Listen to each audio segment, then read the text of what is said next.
Մայիսի 8-ն է, ուղիղ 8 տարի առաջ այս օրը մեզ խոստացվեց երկրային դրախտ, բայց բացվեց դժոխքի դարպասները։ Ես անգամ չեմ ուզում հերթով թվարկել բոլոր այն արարքները, որոնք տեղի են ունեցել այս 8 տարիներին։ Դուք դա տեսել եք ձեր սեփական աչքերով, բայց ես մի քանի պարզ հարց ունեմ ձեզ։ Սիրելի հայրենակիցներ, դուք համաձայն եք, որ Ադրբեջանն է մեր անվտանգության երաշխավորը։ Դուք համաձայն եք, որ մենք ծպտում պիտի չհանենք, երբ մեր եկեղեցիները քանդվում են։ Իսկ դուք համաձայն եք, որ սրբապիղծները, մանկապիղծները Հայաստանում պիտի չկալանավորվեն, բայց սրբազանները պիտի կալանավորվեն։ Մենք էլ համաձայն չենք, հաշտ չենք ու եկել ենք փոխելու հենց այդ իրականությունը։ Սիրելի հայրենակիցներ, այս իշխանությունը ձեզ էլ ասելու բան չունի, դրա համար էլ ձեր հետ խոսում է վախերի լեզվով։ Նրանք ձեզ ասում են, որ եթե մենք գանք,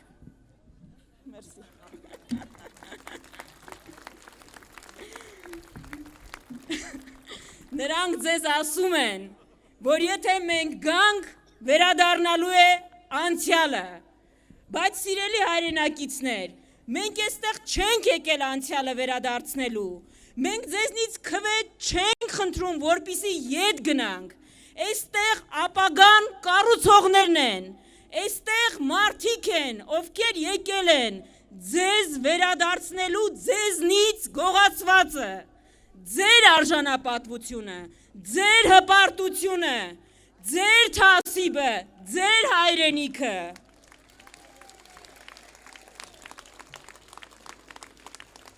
Մեզ մեղադրում են, որ եթե գանք պատերազմ ենք բերելու, բայց նրանք մոռանում են,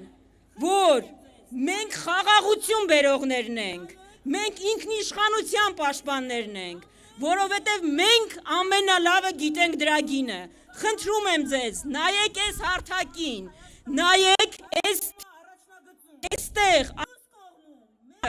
կամ զոհ ունի պատերազմից, կամ ամեն անգամ, երբ վտանգ է սպառնում Հայաստանին, հայտնվում է առաջնագծում։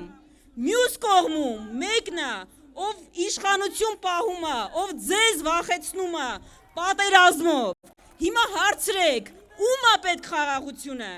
ով կարող է խաղաղություն բերել, մենք թե նրանք։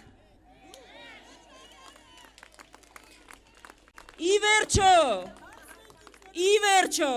հարցնենք ինքներս մեզ ինչ է պետք, խաղաղություն այո,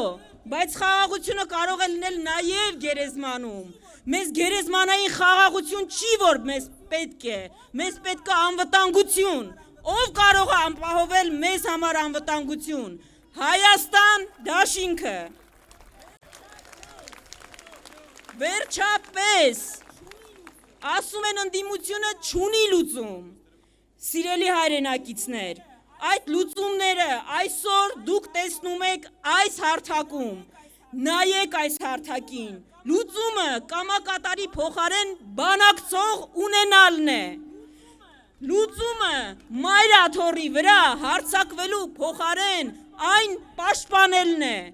լուծումը թմրամոլությունը խրախուսելու փոխարեն այն արմատախիլ անելն է, ու մեր քաղաքացին պիտի հարցնի, որն է այն թիմը, որ կարող է բերել այդ լուծումը։ Ամենայն հարգանքով բոլոր ընդդիմադիր ուժերի նկատմամբ, հիմա փորձարկումների ժամանակը չէ,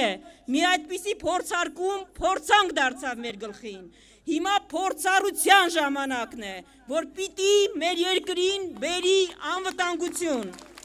կայունություն, Եվ վերջում, սիրելի երիտասարդներ, ուզում եմ դիմել հատկապես ձեզ ուզում են համոզել, որ ամեն ինչ որոշված է ձեր փոխարեն, սուտ են ասում,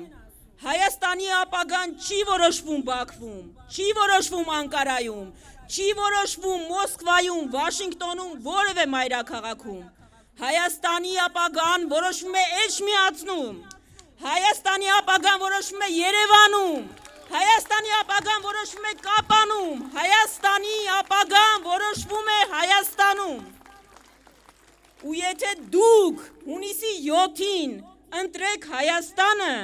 բոլորը հաշվի են նստելու ձեր ընտրության հետ, որովհետև աշխարհը հարգում է իրեն հարգողին, աշխարհը հարգում է իր սահմանը պաշտպանողին, աշխարհը հարգում է արժանապատվություն ունեցողին, ու մենք պիտի կառուցենք հենց այդ երկիրը, պիտի կառուցենք միասին, միասին, միասին, միասին, շնորհակալություն։